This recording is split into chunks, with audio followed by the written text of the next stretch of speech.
Hi, Alex. Hey, Lauren. Nice to see you. It's Thanks really for having nice me. to see you too. Thanks for coming. I just want to, go back a ways because we go way back, like to when you were. We have a dispute about this actually.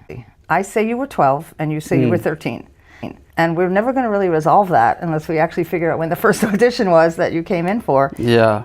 Back then I remember like looking at you as this little, adorable little child, like looking up at these kind of, expressive eyes. Yeah. And here you are, a man of 27, looking down at me. So.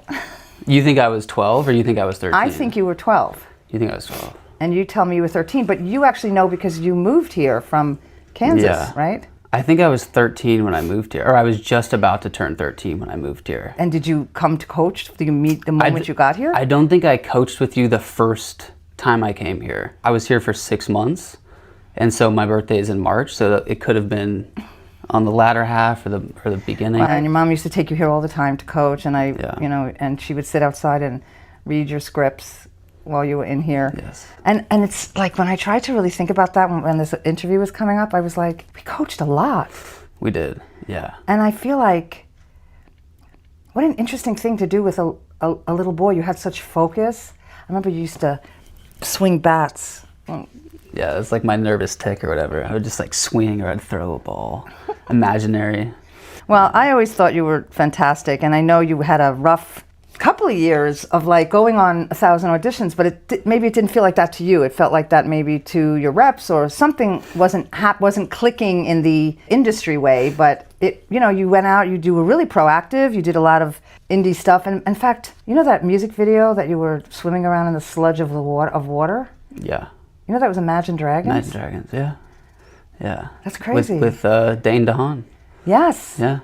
And none of them were anything back then, right? Or did we Dane not know? had done like Chronicle, and he had done some other stuff. Have you ever talked to him since then? I haven't. No, I haven't seen. But that's interesting. You're like a little kid, and I know. And he was like, he's really sort of taking off like crazy. Yeah. Yeah. I mean, that was like, I guess those bookings weren't considered like LA worthy. For most of those auditions, you were either too young, too skinny, too small, too cute, too... As it goes in the industry. Yeah. And like at some point I always say it's like popcorn. Yeah. Like once it starts popping, it starts a little popping. momentum. I mean, your parents were protective naturally. They wanted to take you back to Kansas. Yeah, I think what was really helpful for me was my mom, because I wasn't booking anything for the first 3 years. When I was like 13, 14, 15, my mom started just kind of submitting me for like USC films or like commercials or little things like that, kind of on her own, like student films, small things. I don't think those are stupid though. I mean, I don't think, yeah. Yeah, I encourage everybody to do that until they no longer need to. But it was great. It was groundbreaking. Yeah, you said it's kind of like my boot camp. I kind of equate it to that as well. Like just getting on set, being around other actors, being around directors, and kind of seeing what the environment is like. Just trying it out, because there's a difference between when you're in the classroom or one-on-one versus when you're filming, Sure. and you have a couple takes to get there, and there's something you gotta kind of get yourself prepared for, and that took me time. I think that people who do it right out of the gate for like network or for big films, sometimes it's a mistake, because that can blow it for you. Because I've worked with a lot of people that ended up going, oh, I just blew it, and they just don't get their mojo back. But if you do it on smaller projects, you get to. I mean, you were really. I feel like you were the driving force, though. Even though you were little, you were manifesting dreams, and you wanted them because your parents wanted to. Like at a certain point, they were like, I think we need to go to college and go back to Kansas. Yeah. Because I hadn't really been getting anything like right before I got my break that I consider, which was Ithaca. I remember saying to my mom before the callback, we had like flown out to New York on a red eye and we're about to go do it. Like I'm kind of putting all my eggs in one basket for this one right here. Because if I wasn't gonna get it, I'd been so close on so many, and I was just like frustrated and working. Yeah, there's weight, because like my parents moved out for me. Like I feel like the older I got, the more I kind of took that to heart and really understood what that actually looked like. When you're 13, everything kind of seems easy because you're not doing all the logistical parts of it as much, And when I was getting older, I was realizing like the distance between my family and Kansas, and and the distance my parents had felt, and just how our lives completely changed. And I was like, well, there's no turning back. Like, this is what I wanted, and this is what I need to do. And so I was watching you go through this. You've been on so many auditions, and like there was always just some deciding factor. Did you get Agents of Agents of S.H.I.E.L.D. Yeah. before Ithaca? Yeah, that was like my first Like real thing, like network thing. Yeah, and then there was like a pilot with Jamie Lee Curtis. Oh yeah.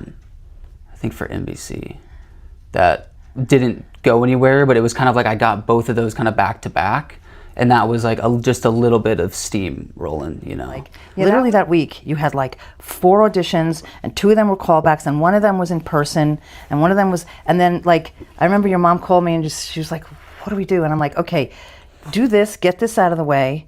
While you have this other, I don't remember exactly how we. No, I do remember it was like, that. Yeah. It was like a map and a puzzle, and we worked it out where we like finished something right before to make it worth it. And after all 4 days, you booked Agents of S.H.I.E.L.D. What I remember was I had 3 in one day, and I had like 4 in that week. But I think it was for Ithaca, which was a tape. And I remember getting this tape and seeing it, leaving a baseball game early in like the 6th inning or 5th inning. I was at baseball, and I knew I had to leave for the audition before. And then the next day I had 3. And then that was the day that we did the Ithaca tape. Yeah, and you came in really late at night too. After one of my like my class ended at like 10:30. Yeah, we're always late at night, like late owls. And your mom would sit in the dark reading a script. I think after that we were having dinner at your house, and your father was saying, "Shouldn't he take this Chipmunk movie? Like this was a blockbuster movie. It was a real high budget." And you're like, "I don't want to do a Chipmunk." Like you had such an opinion, but a quiet, subtle. People took you seriously, Alex. Yeah. Even you were this little thing. We never thought you'd grow, and then you did. How tall are you now? Maybe 6 feet with shoes, I'll say. Yeah, the Chipmunks thing, I just think that's like an instinct. I just didn't. I think just I was listening but you were like to my deadline. gut. You were like almost on a deadline as that person, and the next thing you booked was the first series, Colony. And that kind of cemented it. It was like, you know what? I guess he's not going back to Kansas. And you ended up on a series for like, what, 38 episodes or something? Yeah, 36, I think. Playing the son of Josh Holloway, who had lost fame. Now, going back to Ithaca, though, did you have any idea, like, how iconic those people were at that time? And Sam Shepard, this was his last movie, wasn't it?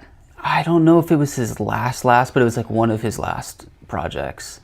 I think, like, if I look back in retrospect, I knew that they were all legends, but I hadn't like seen, like I'd seen Meg's work and I'd seen a lot of Tom's work, but I hadn't seen a lot of Sam's work. I hadn't read any of his plays. And I feel like in hindsight, I wish I could have. I use his plays in class. I know. I wish I could have like known more about it to just ask more questions, you know? From perspective, I'm a kid and I'm like in this movie with these people, they're grown-ups, they're old and whatever. I was just trying to be a sponge and like watch them and just be there and observe them. So this was Meg Ryan's directorial debut, too. Yeah, it was. And she played your mom. Yeah. So I remember there was something about a muffin.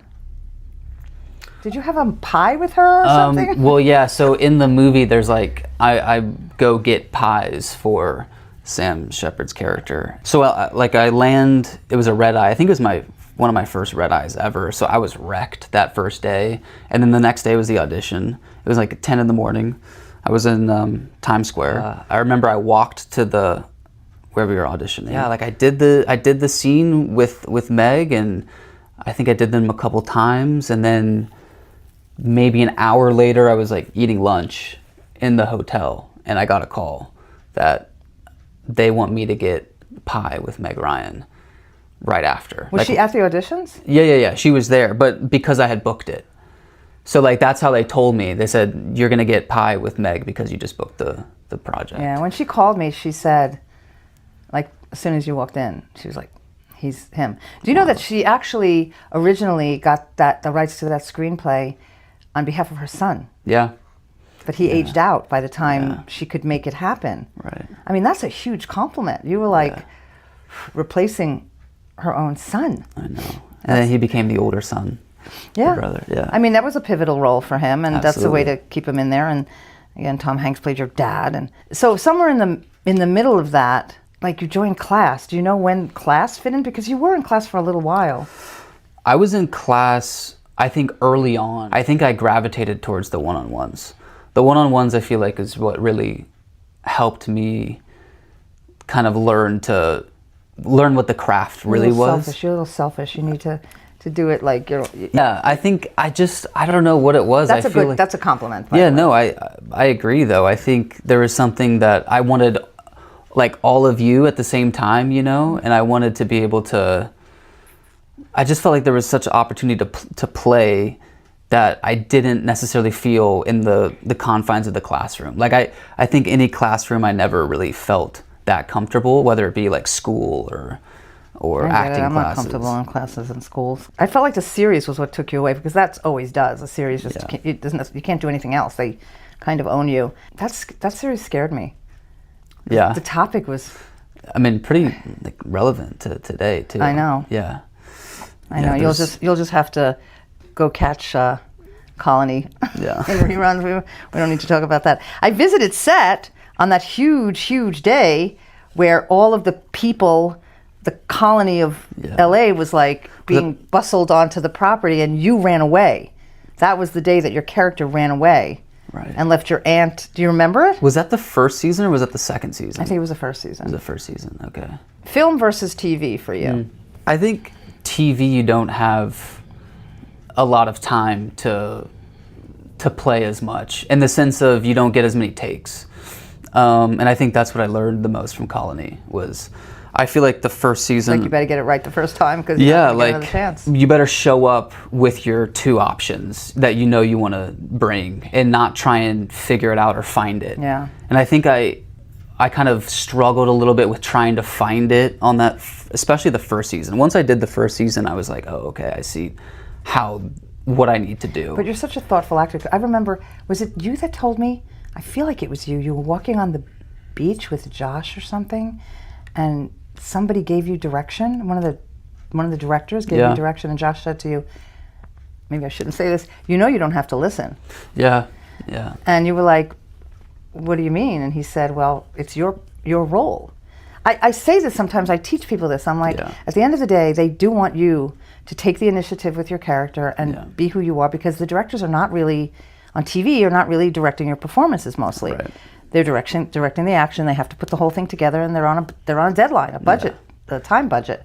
And you know, that was such an interesting thing to hear that, like right from the horse's mouth, of something that happened on set for you. But what you said, I also thought was brilliant. You were like, no, I want to get another perspective. Like directors aren't acting coaches, you know? And I think especially TV directors are trying to get their days and trying to figure out how to film it the most efficiently, and sometimes you do get the directors that really care about the emotional and the performance, and I would say the majority of them do, but they don't always know, like what you know when working together, like how to give a note in a way that might actually resonate. Sometimes, and I think to Josh's like point, sometimes they'll give you notes and it might make you get in your head more and not own it as much. And then you're trailing in the wrong direction maybe, or you're kind of not being grounded and not being into the scene. They're result oriented, all of them, no matter what, and they have to be,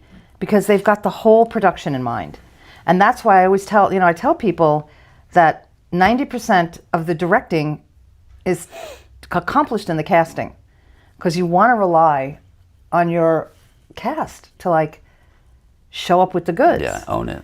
And you know, kind of what a lot of people at the beginning stages of acting are missing, and that's kind of what you got, like maybe just innately right from the get-go. You know, I've talked to you about that interview that I watched of one of the producers from your series American Rust, which was with Jeff Daniels. We can talk a little bit about that, but I watched this interview and somebody asked, I wish I could remember the names of the people, but they said to him, so who was your favorite actor? Did I tell you this? Yeah, who was your favorite actor in American Rust? And he's like, that kid, Alex Neustaedter. He's like, I can never say his last name. He said, but he had this magical way of, I don't know if I'm saying the right words, but he had this magical way of keeping all his secrets. And I don't even know if you know what that means to me, because as a teacher, I'm always striving to pull and push out like from you guys. What are your secrets? What else could you be thinking about? How are you driven towards this? What are your actions without words? You know, and to create complex, unique, compelling characters. Right. And to me, when he said that, that was the biggest compliment that I could get, because, you know, I'm responsible for teaching you, but you're responsible for getting it. Yeah. You got it. Yeah. Like, you knew what to do, and there's a quiet intensity in everything that you do. And Yeah. so, like, whenever your managers were like, "Why isn't he booking?" And I'm like, nothing wrong with that kid. It's just part of the process, I think. Yeah. Yeah. I think that's what I enjoyed so much is like working with you. I feel like I was learning my process at the same time. Like, you were giving me such valuable information and such such gold and ways for me to tap into what's real and the feelings. You know, based on, like, I'm so proud because I feel like I was your main acting teacher, and that, you know, when you're out there working, that's all I could ever ask for. But these techniques, I believe in all of them. Yeah. I think they all work. It's like food. Like, pizza works sometimes, Chinese food works other times. They all work, but you have to know how to, you have to be able to process them properly. Totally. Like, if anybody ever went to an audition and debated with the casting director on something that they did, and they went, "Well, my teacher told me," I would like, I would like want to kill myself if that was any of my students.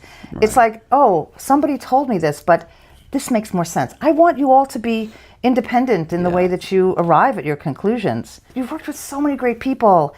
Can I name a few? Matt Bomer, Bill Pullman, Maura Tierney, who got you this job that just aired last night.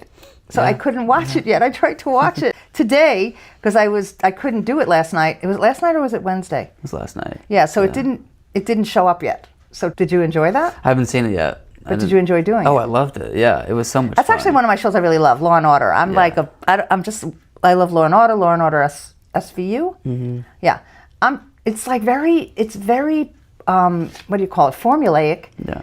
But they go there. And she's damn good. She's awesome. She also played your mother in American Rust. Yep. It's a little reunion. It was very nice. It was a lot of fun. Again, all these people that you worked with, Amanda Siegfried, that movie that's out right now. That's probably the only thing I haven't seen that you've done. I even went to the screening. The Running Man? Yeah. Yeah.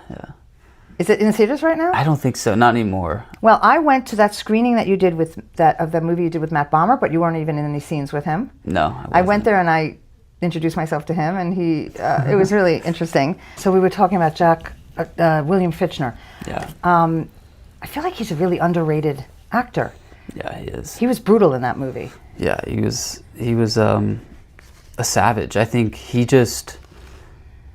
was very like calm and cool and collected and like very easygoing, fun to chat with. And then when he was acting, he was explosive, especially in that character. Like, most people wouldn't know who he was by name, whereas these other people are really iconic. Yeah, he would always tell me, like, go when you're in New York City, because we filmed that in New York. He said, just watch people, like, just observe. And he was like, just always kind of be thinking about it, because I was kind of trying to pick his brain, and he's like, just pay attention to how people act and walk and what they do. You know, everything kind of influences or can inspire something, and you can use that later. That's interesting, because we talk about how to act, how they walk.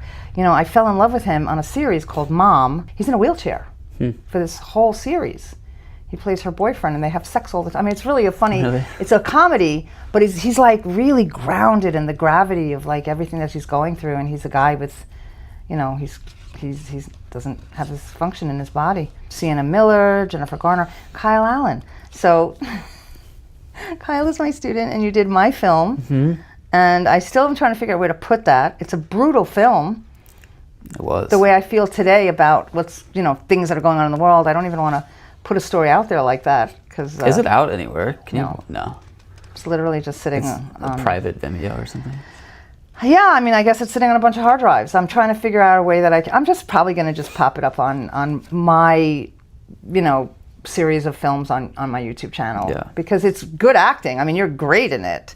And Kyle Allen is in it, who is, now doing, you haven't seen him in anything I haven't seen else. Kyle in a long time. Yeah, he's doing good. He's doing great, yeah.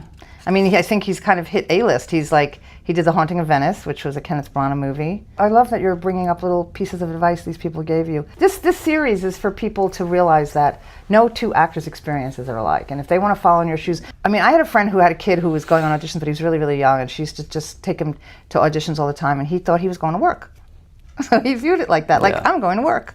That's and then awesome. one day he was going to go to work and he was going to get paid. Yeah. But you knew you were so smart, so way ahead of your time, like you knew what you were experiencing. But we had a lot of students that were like, well, at least she gets the auditions. You know, there's a lot of hostility around like what somebody's doing versus what somebody else is doing. It's all part of the process. Totally.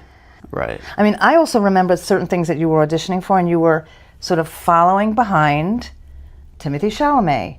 Like he booked something that you went up for. Because he was like one step ahead of the game just because he'd been doing it longer. Yeah. And then the other kid from... Lucas Hedges? Yes. Yeah. Yeah, I mean, I just remember, and it's like, if you go through it, when you're on the other side of it, you're like, oh, that's how it works. Because there's a whole crop of people coming up behind you. Oh, yeah. Oh, yeah. Yeah, I think not comparing and not getting lost in that world is very important. In a way, you have to kind of you got to stay confident. You got to be on your own track and know what you want. And I think when you compare and, you know, have that envy, I think it kind of takes you away from your own inner strength. You know, I always felt like excited for whoever got the project because I do think that person was meant to get it for whatever reason. That's awesome. For me, that was an easy thing, and I think that's from baseball and playing sports. Like you shoot and you miss, or you strike out 3 times, but you get an opportunity in the bottom of the 9th to make a play and to hit a home run or to knock someone in. And so you have to wipe all those failures behind you in order to make a play right now, and that's ultimately just being present. And I think that's probably the most important advice kind of with anything in life is being present. Yeah. Because if you're not, you're not fully existing to the way that's that you why can. like athletes and like I make a lot of athletic analogies to acting. And for the ones that don't have the commitment or the presence, they don't get it. I think another, going back to like pieces of advice, I remember Sarah Wayne Callies would always say, Your mom? My mom in Colony. She would always get to set maybe 30 minutes before her call time. And she had a whole yoga routine and meditation and grounding. And I think watching like true pros like that, like her and Josh is absolute pros. And for that to be my second kind of real project to be behind and to just see how they operated, I think was a huge beneficial factor for me.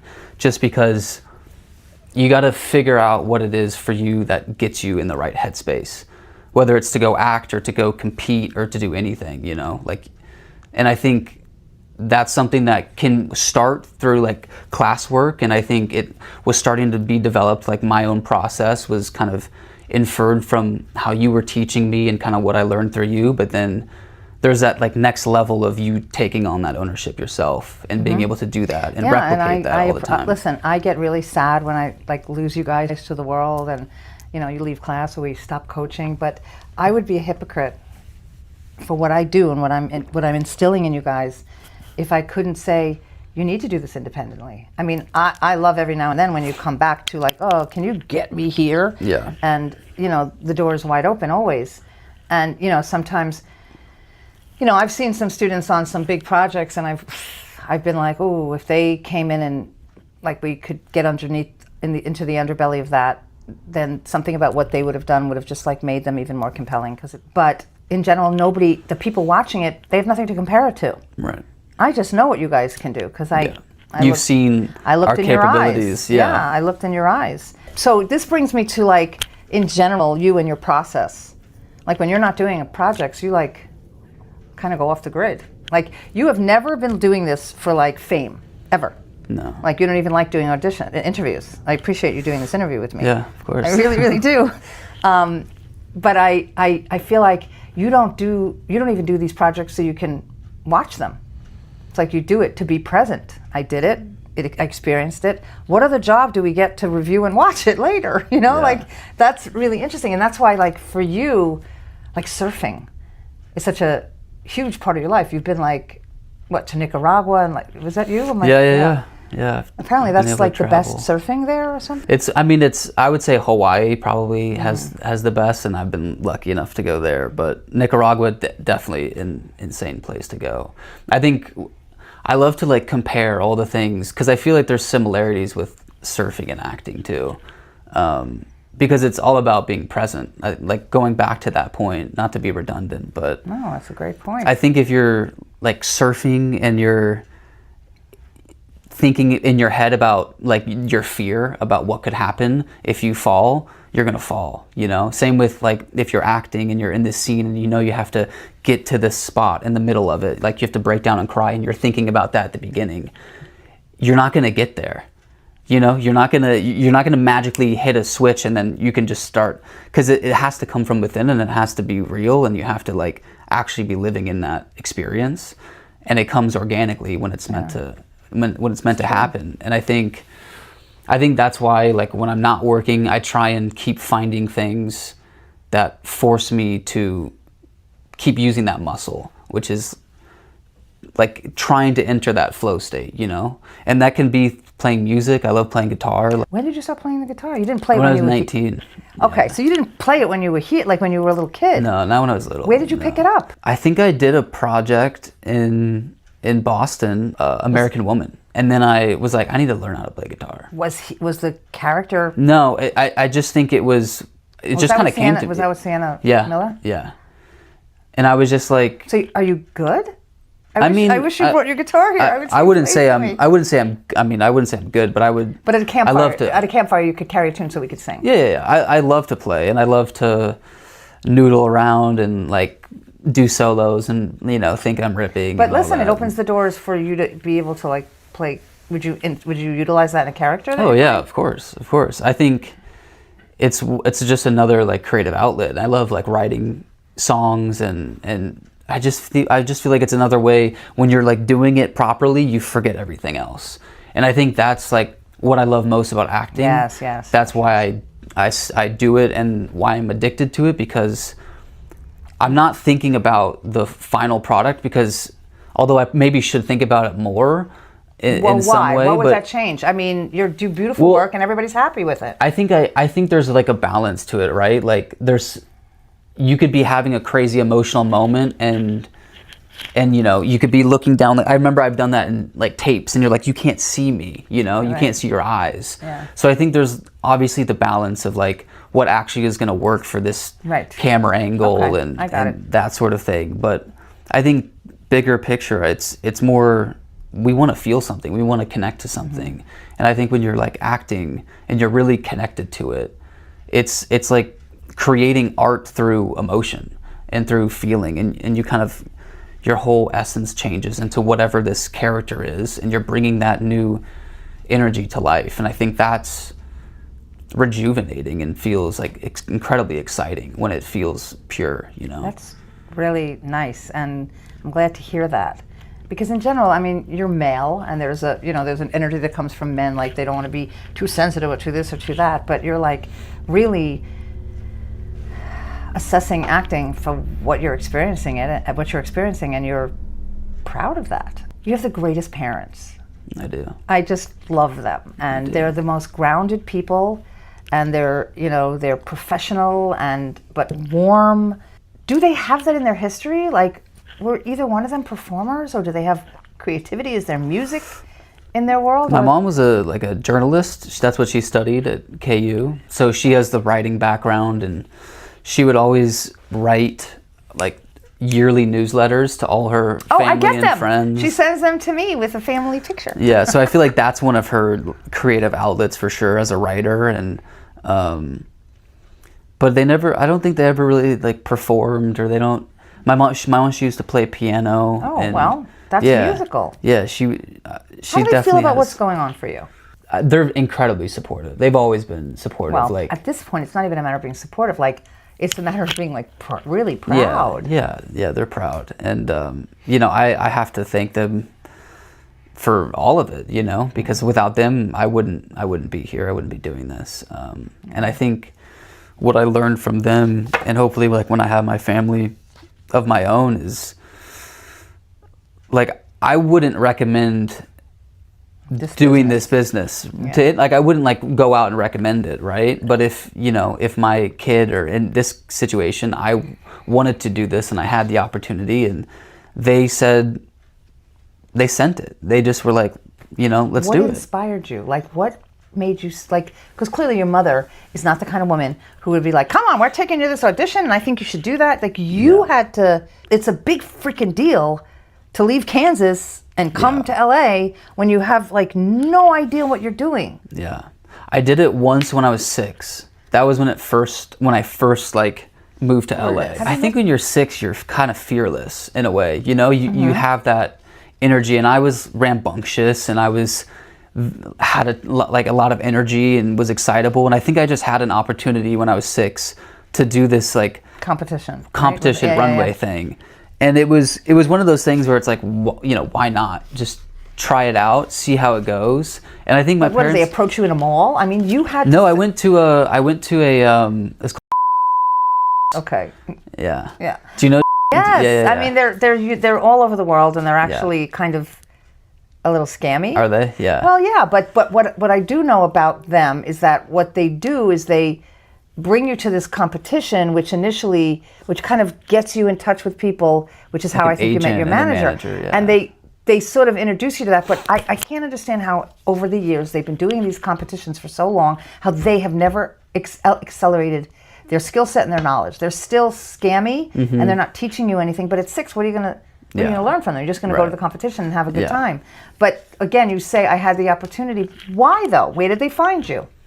Well, I think it was like a cold call, and I think my mom's friend said that I was photogenic or something. Well, you are. And she was like, I don't know, I think she just looked into it and was like, oh, this is the only agency in Kansas City. So like, well, that's right, true. We'll cold call it, and I did one audition, and I got the 6-year-old slot or whatever. I was like the only 6-year-old there. It was hilarious. I feel like I knew you when you were 6, but I didn't. You were twice the age. The funny story though is I have this cowlick. Like we call it a cowlick. Yeah, and it's a cow. Your hair was a twist. Where? It's like right here. Okay. And so when I was a kid, I would always have this like big kind of cowlick. Like alfalfa? Yeah. When it was short, it would do it even more. So like I would have to grow it out or keep it buzzed. But like that in between length, it kind of just gets wacky. And the day before I was supposed to like do the runway things or whatever, I was like, I'm sick and tired of this freaking cowlick. So I got scissors and I cut it off.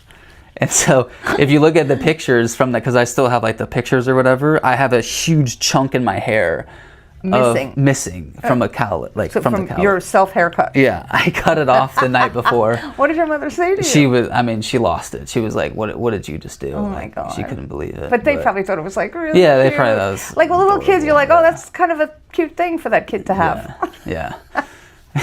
I sent you to work with Aramis. Were you with him in class? Yeah, he was in the first class that I ever did. Like I think the main class I ever did here. Like that first one, like that main one.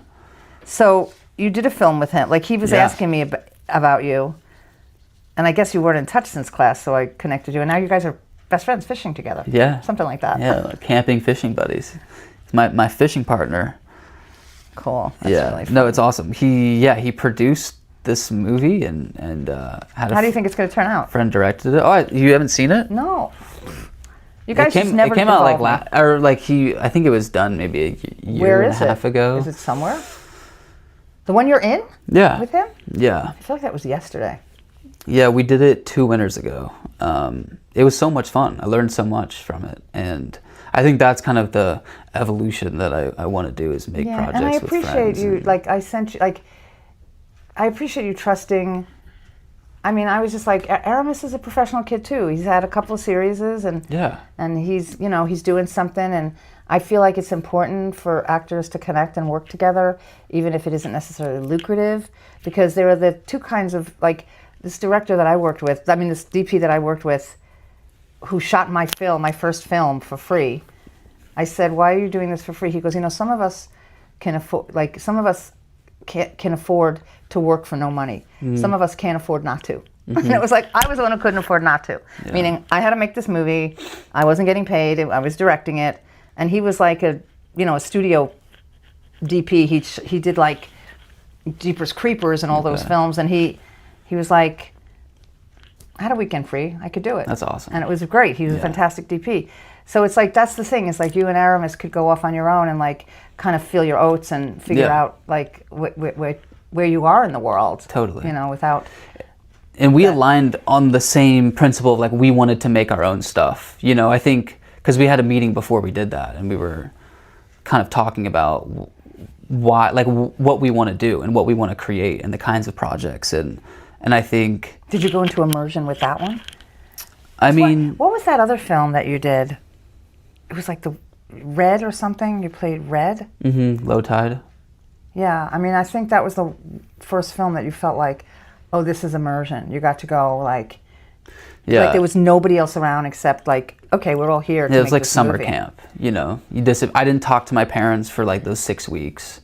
I was like, I would send them, like once a week I would say, I'm okay. Or, I'm alive. I'm good. Yeah. But I like told them before, I'm like, I'm not going to talk to you guys, just because in hindsight now, I probably wouldn't do that. I think I was like pushing to see where I wanted to go, and for that, it felt like... You're just so brave, honestly. I needed to do that. Honestly, Alex, you're really a brave young actor, and I watch my students, and I'm fascinated by the different journeys that they take, and and I wish more of them connected with each other from different generations of actors. Yeah. And then I realized some of you are the same age, and yet I met some of you as adults, and I just think the journeys are so different, and that actors can really benefit from really just listening and taking things in and actually doing what you were doing on Automatic Pilot. There's a lot of like angst and desperation, and you had a different level of angst. It was like always wanting to be great, but not by comparison to anyone else. And I think that's really healthy. No, thank you. I have to owe a lot to you for pushing me always, and I think that's why I always like loved working with you, because I felt like there was always something more that I could get out of it or I could do, and you could always kind of help me get to that. I'm even better now. Position. I mean, I had sort of a reorganization in my studio, and I have to like focus on different things and vet people differently. And when I'm doing that and bringing people into my studio, I'm really, really careful. I was lucky with people like you and Kyle and Aramis, and just the way they entered into it, and there was a lot of stuff in between. I just find things, and I sometimes, like I'm teaching online too, which is international. People are, I'm working with people from Australia and Canada and everywhere. Yeah. And it's also all recorded. So when I watch the stuff afterwards and I listen to my own notes, I'm like, who said that? I'm fascinated by the analogies that I come up with. I truly feel like I'm channeling. Yeah. And I have just a lot of joy about seeing how certain people can hear it. 100%. And some people can't. And those people don't need to be. I'm grateful that you can channel all your knowledge and your history within acting and everything and help guide me and all the other actors that have been able to come through. Thank you. And I'm grateful too, because there's really nothing else in the world I know how to do. Yeah. If I had to pivot lovely. from teaching, I would pivot obviously to directing, and I know that it's innate, and I appreciate my gifts as well. And it's really nice to hear somebody say it like that, because honestly I don't hear it a lot, but that's not why I do it. Yeah. But I do appreciate what you asked me. And then we were talking about my technique. Is really just a self-taught blended technique that it's just the truth. Yeah. I use certain methods. I've created exercises that we've done over the years, and people will be like, oh, that's Meisner, or that's this, that's that. And I'm like, I've never taken a Meisner class in my life. I also never took an improv class, and I have a hugely successful improv show. Yeah. I'm self-taught, so I guess it's Laurenisms. Yeah, I don't have one specific technique that I rely on. I use my instincts, and so I could be working on one specific technique, and then it can instantly shift, and I'm like doing something entirely different, and it's for different people. I was gonna say, do you change how you're teaching based off who's in front of you? Like, is there? I guess that's what happens. Right. It's just an innate thing. Like, I don't go, I'm going to use this method on this person, or I'm going to use this method on that person. I'm like... It's your instinct of like what's going to help them or what has helped them. Yeah, and most. a lot of my exercises or things that I implement, it's just what I think works in the moment, and it's not pre-planned. Well, it's So- that interaction. It's Right. being with the person. And when I'm- Do you feel like when you're directing, you're giving notes differently than when you're an acting coach? Like Yes. when you're teaching? Mm-hmm. Do you feel like you use your directing like skills and thought process? Does that inform how you teach? It does, but it's not a conscious pivot. Like, I'm teaching, like sometimes something's happening and I'll actually preface something. I'll be like, okay, this is a direction. Because most of the time I say, I want you to discover it. And here's some things that you could do. I would love you to come in and re-audit a class as an adult. Come in and take a look at what happens in this room. I think you'd be fascinated. Yeah. And you'd suck the juice out of it and walk out and be like, oh, okay, I'm a little wiser today. I think it's really fun, and I'm exuberant when I'm teaching. Mode, though, I also expect whoever I've cast, when they come to set, they know their character, and then they're going to show up and give, because they've been cast in this. And a lot of times they're my students, so I know that they know how to work. And what I do is something that you love, is that we rip open the script, and then you get to have input on it. TV is restricting in the sense that, like, it has to go through so many channels before the script gets to where it is, so it's like you can't change anything. Right. For the most part. Yeah. Right? Depends on the Network. script, but sometimes, yeah, they're very... Yeah. Say it the way it is. Yeah. Yeah, so that's like my approach to it. And it's interesting for you to ask because it's not been a topic of conversation for us, and you have been directed by me. Mm-hmm. Like, what do you remember that was different in that directing versus, I mean, it was a long time ago. It was before 2014, it was 10 years ago. Yeah, I think I remember mostly talking about what we were going to do before doing it. I think the difference was, I think when you were directing, we were figuring it out before when we even filmed it in a lot of ways. Because I feel like when I showed up to that, we was here and we all kind of collaborated and fell right into it. And like it wasn't like it didn't take us much to get to that. To me, I really love teaching, and I just love when people get it. And I also love when they contribute, because your contribution, like, somebody wrote it, they need actors to bring it to life, and then the director just pulls the whole thing together. Yeah. But you're showing up, and it's what you do. Yeah. So, is there anything else you want to ask me? I feel like those were kind of some of my questions that I had, like about directing and about kind of how the if there is a difference, or I'll influence their choices, but mostly you're coming in with choices. I feel like it's probably less, right? Like, I feel like it's less in the directing notes-wise sometimes than it is like. Well, there's a lot of things, because when I'm directing, I mean, I got my eye on everything. I got my eye on everything. Yeah. When you're directing, you're sort of like, every job is yours. Like, what they're wearing, how they're speaking, is the sound guy here, are all these elements coming together, that there's something in the background that looks bad, where's my art department? I mean, it's like a lot. And, I have to rely on each person to be doing their job. Right. And hope for that. And I would really love to be directing. That is my goal, and I haven't really been focused on that. I've had this show for 10 years, and I teach a lot. And now I feel like I'm ready to have like a project a year. Yeah. So if you know anybody looking for a good director. Yeah, absolutely. How do you feel like, or do you feel like your teaching process has evolved? Or do you think it has it not changed with? I have, my format is the same in class, and the way I approach it is, we're only getting at the truth. My intuition, my level of intuition has skyrocketed, and my attention to detail and my awareness of, like, here, I'm just really so laser focused and aware. That's the only thing I could say about it. It's just, nice. It's like you're acting. Yeah. It's like your script analysis. When you look at something, you see things through different eyes. Yeah. As you get older. And a lot more to pull from, and I'm older too. I mean, I bring my life experience to it a lot. Yeah. People hear a lot of stories about me. That anyway. I love you, Alex. Love you too, Lauren. And I really appreciate all all the ways in which you've shown up. And, you know, you're a poster boy for what makes me proud about what I've been doing. So keep doing it. Thanks. Thanks for always being there for me. You know it. I think we're going to say that's all, folks. Nice. Sounds good. You good?